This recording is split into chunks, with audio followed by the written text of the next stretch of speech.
حي على الفلاح.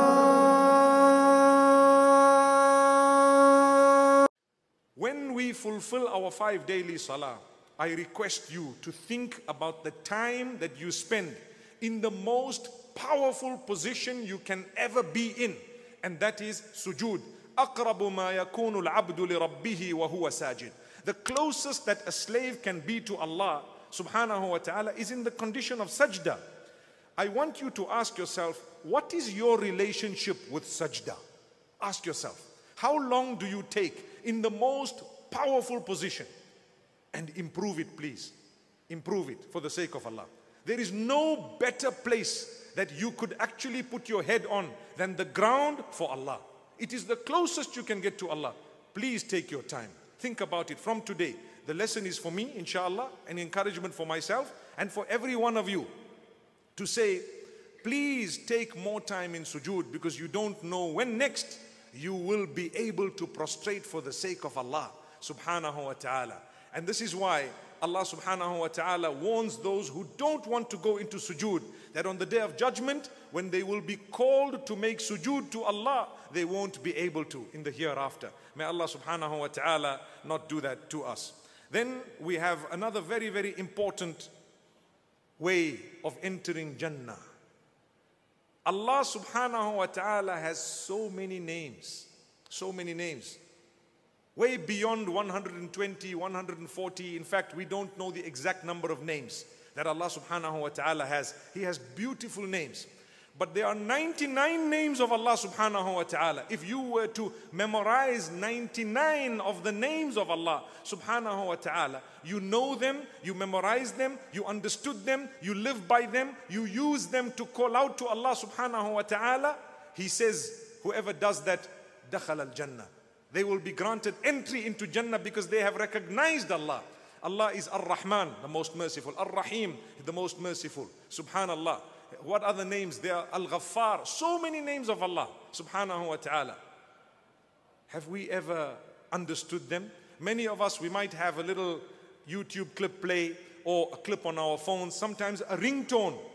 Ya man huwa Allahu alladhi la ilaha illahu. And I'm sure you know what I'm talking about with the names of Allah. And we hear them, and sometimes we know a few of them. But have you ever sat and thought about the meanings of these names? Do you know what exactly they entail? If you make a small effort, Allah says, Inna lillahi ta'ala. This is in the hadith of Rasulullah sallallahu alayhi wa sallam. It's a hadith of Abu Hurairah radiallahu anhu in Sahih al-Bukhari. He says, Allah has 99 names which if you were to memorize, you would get Jannah. Man ahsaha aw hafidhaha dakhala al-Jannah. Whoever memorizes them and has encompassed them will be granted Jannah. This does not only mean to know them off by heart, but you are living in the nightclubs or you are living in haram. No, you need to know them and try your best to live by them. Remember, this evening, the key word is try. Try your best. Keep trying. Don't lose hope in the mercy of Allah. No matter what you have done, one of the ways of earning Jannah, I told you, is seeking the forgiveness of Allah. Allah says, قل يا عبادي الذين أسرفوا على أنفسهم لا تقنطوا من رحمة الله إن الله يغفر الذنوب جميعا إنه هو الغفور الرحيم. O Muhammad sallallahu alayhi wa sallam, tell my worshippers who have transgressed against themselves, who have committed sin against themselves, never lose hope in the mercy of Allah. Allah will forgive all of your sins, for indeed He is most forgiving, most merciful. This verse proves that anyone who loses hope in Allah is insulting Allah. When Allah told you don't lose hope and you are losing hope, you are telling Him, I know better than you. Astaghfirullah. Don't ever do that. Don't allow the devil to make you think that you are hopeless. No, you can never be hopeless, no matter what. Allah loves you. That is the reason why you will hear good words. You will feel motivated. You will feel the closeness to Allah. Seek Allah's protection from the devil, and Allah will grant you that protection. But you've got to keep trying. T-R-Y. Keep trying, my brothers and sisters. No point in saying, oh Allah, help me to stay away from shaitan, while you are going to steal, while you are going to deceive and cheat. On the way, you know, the thief, on the way to go and steal, he makes 2 rak'at of salah. Oh Allah, help me in my job tonight. That's not going to work. That is actually playing the fool with Allah subhanahu wa ta'ala. May Allah subhanahu wa ta'ala grant us Jannatul Firdaus. Now we want to move on to some of the characteristics. You see, there is a hadith where Rasulullah sallallahu alayhi wa sallam speaks of husnul khuluq, good character. And he says, myself and the one who has good character will be together in Jannah. Good character. Many of us think that Islam is only about salah and that's it, you know, Quran, and I dress appropriately. I've got a nice big name that sounds very Islamic. I look like a good Muslim. I read my salah and that's it, subhanallah. And I listen to Quran in my car. So now I'm going to go to Jannah. But how do you talk to people, your family, your wife, your husband? How do you talk to your children, those whom you work with, your interaction? What type of words do you use? How much time do you spend with people? Do you smile? Do you ever smile? A smile is a charity, and that charity can earn you Jannah. Did you know that? So you learn to smile, subhanallah. The best smile comes from those who don't have teeth. Did you know that? Because it is genuine. When you have nice teeth, some people just want to show the teeth, so they smile. But imagine the older people who don't have teeth, 2 are missing, and they smile at you without even wanting to do that, meaning they know that they don't even have anything to show you. That is genuine, legitimate. Let it be genuine. Break into a beautiful smile. My beloved brothers and sisters, may Allah grant us the ability to smile in Jannatul Firdaus. So, remember that if you are to alleviate the suffering of someone in this world, Allah will alleviate your suffering in this world and the next.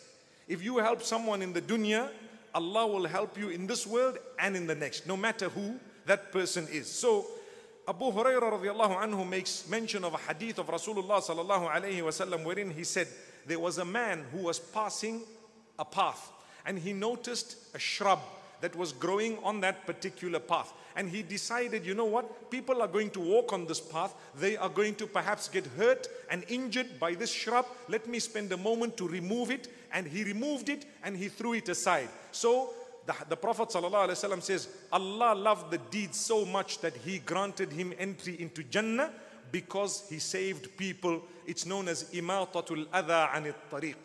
He removed harm from the path of the people. So Allah loved the deed and gave him Jannah. How many of us would stop in order to remove harm from the path? Just because someone else is going to be saved from that harm. And this would include the non-Muslims too. To protect a non-Muslim from harm is also the same act of worship, because it is a general path. Imagine if we were to protect everyone, humanity at large. They would look at us and they would say, these are the deeds that actually earn a person Jannatul Firdaus. This is what the Muslims are taught. Let us try our best to learn what this Islam is. And once they learn, they will at least respect the deen. Today, you know, we are living in an age where people are looking at Islam with an eye of skepticism. You know that. Whose job is it to change that? Wallahi, we all need to prove that Islam is the best faith. It teaches us from the top to the bottom, character, conduct, cleanliness, everything. Subhanallah. We reach out to all. I'm sure many of us seated here, if not almost all of us, somewhere up the ladder, our forefathers were not Muslim. They were not Muslim. What happened? Someone, somehow, somewhere, whether we know or we don't know, made an effort and worked on them. So they accepted Islam. Today we are in the house of Allah. So in the same way, you need to make an effort on other people. How? By being kind to them. Be honest. Be upright. Don't be immoral. Don't be cheap in your character and your conduct. May Allah subhanahu wa ta'ala grant us ease. Then another way of earning Jannah. The hadith says, and this is a beautiful hadith also in Sahih al-Bukhari of Uthman ibn Affan radiyallahu anhu, Man bana lillahi masjidan, bana Allahu lahu baytan fil Jannah. Whoever builds a masjid for the sake of Allah, Allah builds a house for him in Jannah. So you need to build a masjid for the sake of Allah, and Allah will build for you a house in Jannah. Now you might be sitting here and thinking, I don't have the money, right? I don't have the money. What should I do? Well, I tell you, contribute somehow towards the building of a house. Because when Allah gives you, He's not just going to give you one brick. if there was a full masjid and one brick was mine, I'm quite certain the mercy of Allah subhanahu wa ta'ala will give me the whole house. Allahu Akbar. So contribute. Also, take pride in the house of Allah subhanahu wa ta'ala. If you see dirt, pick it up. This is the house of Allah. You don't like dirt in your own house. Why do we put dirt in the house of Allah? When we use the bathroom or when we are making wudu, make sure that you leave the place clean. It's the house of Allah. Many people don't do this. They don't realize the value of the house of Allah subhanahu wa ta'ala. Muslims are guilty of having a filthy place of ablution because they think, you know what, there are workers who will clean it. My brother, would you be happy for that to happen in your own house? The answer is no. Don't do it for the house of Allah. It is a higher house than yours. Subhanallah. Today we are seated here. MashaAllah, tabarakallah. We make dua for those who've made this a reality. We have some of the most beautiful masajid on earth in this beautiful country. Clean, lovely, air-conditioned, lovely sound, absolutely amazing facility. Make dua for the people, but contribute positively in this house. Don't come and make a mess. Don't be a nuisance in this house of Allah subhanahu wa ta'ala. May Allah subhanahu wa ta'ala grant us goodness in the dunya as well as the akhirah.